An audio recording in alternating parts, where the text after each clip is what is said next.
ఏ చట్టం పుస్తకమైనా ఎక్కడ మొదలవుతుంది? మొదటి పేజీలోనే కదా. ఈ చట్టం పేరేంటి? ఇది ఎక్కడెక్కడ పనిచేస్తుంది? ఎప్పట్నుంచి మొదలవుతుంది? ఇలాంటి వెరీ వెరీ ఇంపార్టెంట్ ప్రశ్నలన్నింటికీ ఆ ఒక్క సెక్షన్ 1లోనే సమాధానం దొరుకుతుంది. సరే, సురేష్ చెప్పింది విన్నాం కదా. ఇక మనం నేరుగా విషయంలోకి వెళ్ళిపోదాం. అదే భారతీయ న్యాయ సంహిత, షార్ట్గా బిఎన్ఎస్, దాని సెక్షన్ 1.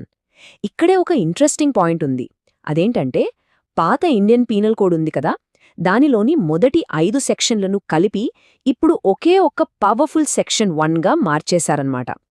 చాలా సింపుల్గా చెప్పాలంటే, ఈ సెక్షన్ 1 3 పనులు చేస్తుంది.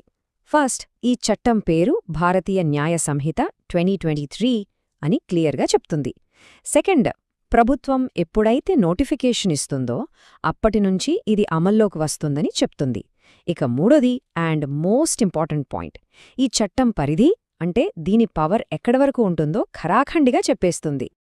ఓకే, ఇప్పుడు మన విశ్లేషణలో చాలా చాలా కీలకమైన భాగానికి వచ్చాం.